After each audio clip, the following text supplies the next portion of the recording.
प्यारे बच्चों सभी को नमस्कार। आज हम लेकर आए हैं अर्थशास्त्र में मिश्रित अर्थव्यवस्था, मिक्स्ड इकोनॉमी। आधुनिक समय में एक नई अर्थव्यवस्था का विकास हुआ है जो मिश्रित अर्थव्यवस्था के नाम से जानी जाती है। भारत तथा अन्य विकासशील अर्थव्यवस्थाओं ने इस प्रणाली को अपनाया है। मिश्रित अर्थव्यवस्था के अंतर्गत पूंजीवाद तथा समाजवाद दोनों के दोषों को दूर करने का प्रयत्न करके इन दोनों के बीच के रास्ते को अपनाया जाता है। वास्तव में मिश्रित अर्थव्यवस्था एक ऐसी प्रणाली होती है जिसमें निजी तथा सार्वजनिक क्षेत्रों दोनों का सह अस्तित्व होता है। दोनों के कार्य करने के क्षेत्र निर्धारित कर दिए जाते हैं और दोनों की कार्य करने की प्रेरणा इस प्रकार होती है जिससे देश के सभी वर्गों के आर्थिक कल्याण में वृद्धि हो तथा आर्थिक विकास की गति तेज हो जाए। मुंड एवं वोल्फ के अनुसार मिश्रित अर्थव्यवस्था की परिभाषा निजी एवं राज्य द्वारा नियंत्रित उपक्रमों की एक मिली जुली व्यवस्था के रूप में की जा सकती है।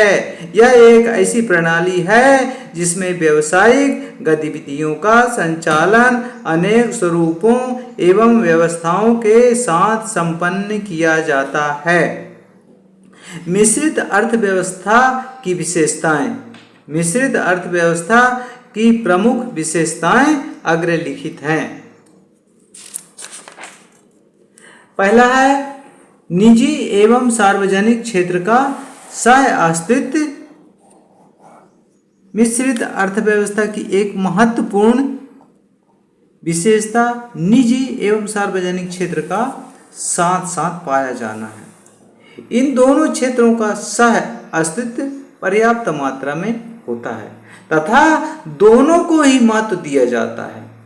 मिश्रित अर्थव्यवस्था में इन दोनों क्षेत्रों को पर्याप्तता देने के लिए इन दोनों क्षेत्रों का अलग अलग कार्य क्षेत्र निर्धारित कर दिया जाता है। सार्वजनिक क्षेत्र में उद्योगों तथा व्यवसायों का संचालन व विकास उत्तरदायित्व सरकार पर होता है, जबकि निजी क्षेत्र में उद्योगों का स्वामित्व व प्रबंध निजी उद्यमियों के हाथ में होता है, परंतु उन्हें सरकार द्वारा बनाई गई नीतियों का पालन करना होता है।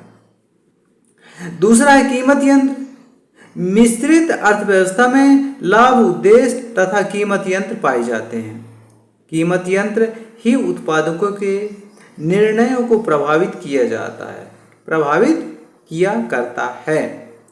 लाभ की प्रेरणा से उत्पादन करने वाली फर्में वस्तुओं और वस्तु उत्पादन के लिए आवश्यक साधनों की कीमतों को ध्यान में रखकर प्रायः स्वतंत्र रूप से आर्थिक निर्णय लेती है।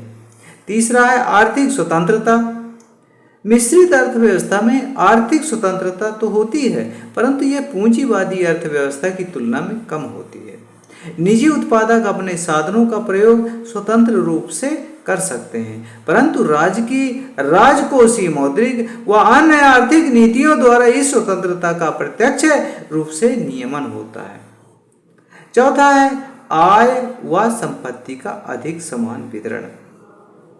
मिश्रित अर्थव्यवस्था में पूंजीवादी प्रणाली के समान आय के स्रोत, लगान, मजदूरी तथा लाभ पाए जाते हैं। निजी संपत्ति, उत्तराधिकार का अधिकार, आर्थिक स्वतंत्रता आदि भी रहते हैं। परिणाम स्वरूप आय व संपत्ति में विषमता पाई जाती है, परंतु यह विषमता पूंजीवादी अर्थव्यवस्था की तुलना में कम होती है। पांचवा है आर्थिक नियोजन। मिश्रित अर्थव्यवस्था की एक विशेषता यहाँ आर्थिक नियोजन को अपनाया जाना है। मिश्रित अर्थव्यवस्था वाले अनेक देशों ने आर्थिक नियोजन को अपनाकर अपनी अर्थव्यवस्था को एक निश्चित दिशा में विकसित करने का प्रयत्न किया है। वीडियो देखने के लिए बहुत बहुत धन्यवाद।